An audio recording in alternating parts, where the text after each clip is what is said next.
जय श्री राम। आज का रामायण पाठ शुरू करते हैं। दोहा संख्या 293 से। राखी राम रुक धर्म वर्तु, पराधीन मोहि जानी। सबके सम्मत सर्वहित, करिय प्रेम पहचानी।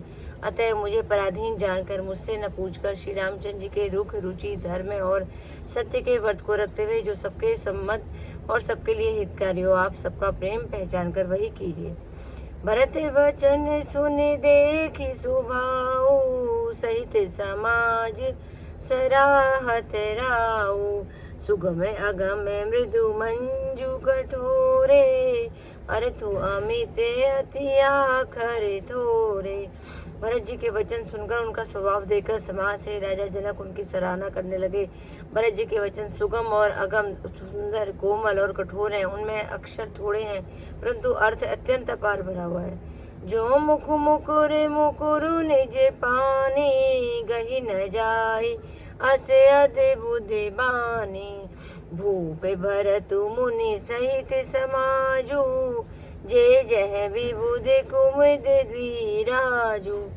जैसे मूर्ख का प्रतिबिंब दर्पण में दिखता है और दर्पण अपने हाथ में है, फिर भी वो उस मुख का प्रतिबिंब पकड़ा नहीं जाता, उसी प्रकार भरत जी की अद्भुत वाणी भी पकड़ में नहीं आती। शब्दों से उसका आशय समझ में नहीं आता है, किसी से कुछ उत्तर देते नहीं बनाता। राजा जनक जी ने भरत जी तथा मुनि वशिष्ठ जी समाज के साथ वहां चले जहां देवता स्वरूप कुमुदों के खिलाने वाले, सुख देने वाले चंद्रमा श्री रामचंद्र जी थे।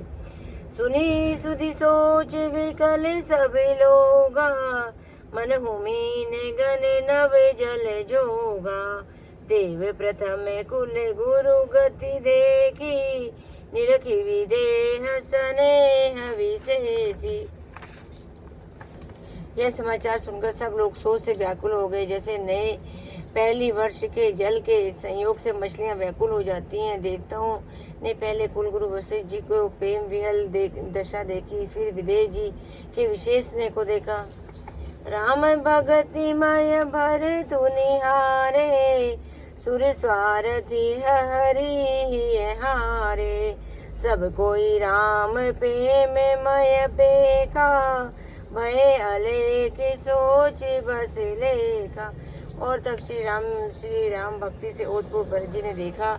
इन सबको देखकर स्वार्थी देवता घबराकर हृदय में हार मान गए, निराश हो गए। उन्होंने सब किसी को श्री रामचंद्र जी के प्रेम में सरोबार देखा। इससे देवता इतने सोच के बस हो गए कि जिसका कोई हिसाब ही नहीं। राम सने सकोच बस, कह सचोच सुर राजू।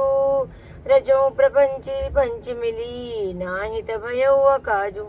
देवता इंद्र सोच में भरकर कहने लगे कि श्री रामचंद्र जी के स्नेह और संकोच के वश में हैं सब, इसलिए सब लोग कुछ प्रपंच माया रचो, नहीं तो सब काम बिगड़ा ही समझो। सुरहन सुमरी शारदा सराही, देवी देव शरणागत पाही। फेरी भरत मति करी निज माया, पालू विबुध कुल करी छल छाया। देवताओं ने सरस्वती जी का स्मरण कर उनकी सराहना स्तुति की और कहा, हे देवी देवता आपके शरणागत हैं, उनकी हमारी रक्षा कीजिए। अपनी माया रचकर भरत जी की बुद्धि को फेर दीजिए और छल की छाया कर देवताओं के कुल का पालन रक्षा कीजिए। विबुध विनय सुनि देवी सयानी, बोली सूर स्वारथ जड़ जानी। मोह सन कहूँ भरत मति फेरू, लोचन सहस न सूझ सुमेरू।